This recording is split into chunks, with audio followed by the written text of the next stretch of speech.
In today's video, I'm going to teach you how to design an interactive toggle switch in Figma, perfect for beginners who are eager to dive into interface design. We'll walk through each step carefully, ensuring you gain a thorough understanding of creating this essential UI component. First, let's begin by heading over to Figma.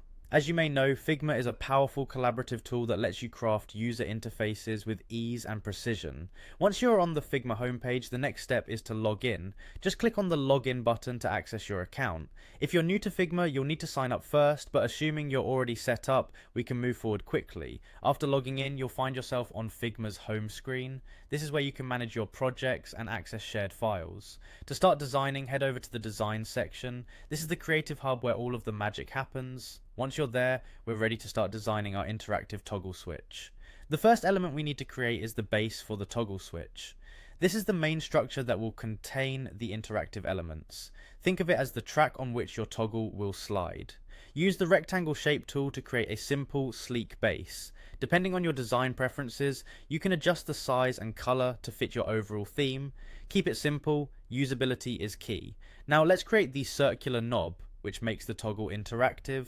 Using the ellipse shape tool, draw a circle that fits within the confines of the base. This will serve as our knob that users interact with to switch states. Make sure it's visible and accessible, offering good contrast against the base for maximum clarity.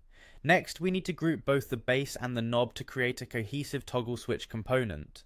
Carefully select both shapes and then use the grouping feature. This allows you to manage them as a single entity.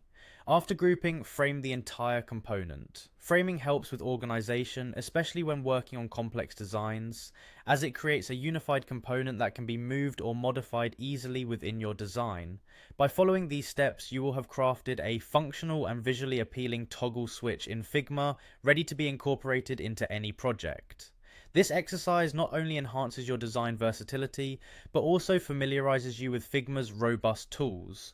So take a moment to admire your creation and feel confident in your growing abilities as an interface designer. As always, keep experimenting and don't hesitate to layer additional styling or effects to match your design vision. Happy designing!